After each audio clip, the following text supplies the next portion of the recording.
இன்று புதிதாக அறிவிக்கப்படும் மாவட்ட செயலாளர்களின் பட்டியலுக்கு முன்னதாக தாவேக தலைவர் விஜய் பனையூர் அலுவலகத்திற்கு வந்திருக்கிறார். அந்த நேரடி காட்சிகளை பார்க்கலாம்.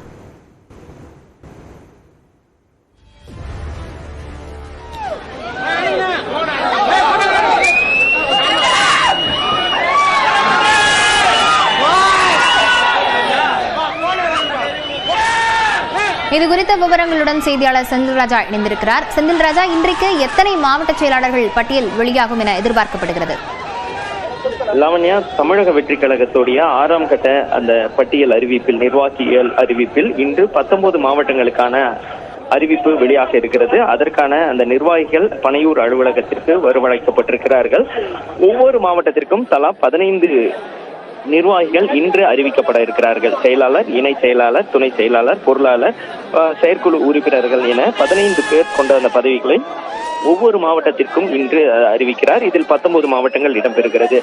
குறிப்பாக சென்னையை பொறுத்த வரைக்கும் சென்னை தெற்கு, வடக்கு, இது போன்று பல்வேறு வகையில் பிரித்திருக்கிறார்கள். அதில் இன்று வட சென்னையில் இருக்கக்கூடிய ஒரு மாவட்டத்திற்கு அறிவிப்பு வெளியாகிறது. திருவள்ளூர் மாவட்டத்தில் இருக்கக்கூடிய ஒரு மாவட்டம் அறிவிக்கிறார்கள். அதே போல தருமபுரி கிழக்கு மாவட்டத்திற்கு அறிவிக்கிறார்கள். பெரம்பலூர் மாவட்டத்திற்கு அறிவிக்கிறார்கள். ராமநாதபுரம் மாவட்டத்தில் இருக்கக்கூடிய 2 தொகுதிகளை உள்ளடக்கிய ஒரு மாவட்டத்திற்கு இன்று அறிவிக்கிறார்கள். இது போன்ற 19 மாவட்டங்களுக்கான நிர்வாகிகள், செயலாளர்கள் இன்று அறிவிக்கப்பட இருக்கிறார்கள். ஏற்கனவே 95 மாவட்டங்களுக்கான நிர்வாகிகள் அறிவிக்கப்பட்டிருந்தார்கள். அந்த கட்சிக்கு 120 தமிழக மாவட்டங்கள் நிர்வாக வசதிக்காக பிரிக்கப்பட்டிருக்கின்றன. ஏற்கனவே 95 மாவட்டங்களுக்கு ஒவ்வொரு மாவட்ட நிர்வாகிகளையும் நேரில் சந்தித்து விஜய் அறிவிப்பை வெளியிட்டிருந்தார். இந்த நிலையில்தான் 6ஆம் கட்ட அறிவிப்பை இன்று வெளியிட இருக்கிறார். அதிலும் 19 மாவட்டங்கள் இடம்பெற இருக்கின்றன.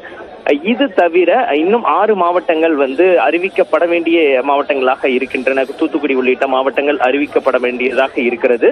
அதை இன்னும் ஒரு வாரத்தில் அதை அறிவித்துவிடுவார் விஜய் என்று கட்சி தரப்பில் கூறுகிறார்கள். இதன் முடித்த பிறகு அடுத்த கட்ட நடவடிக்கைகள், அடுத்த கட்ட செயல்பாடுகள் இருக்கும். ஏனென்றால் மாவட்ட நிர்வாகிகள் அந்த அறிவிப்பு என்பது தொடர்ச்சியாக அறிவிக்கப்பட்டு வந்தது.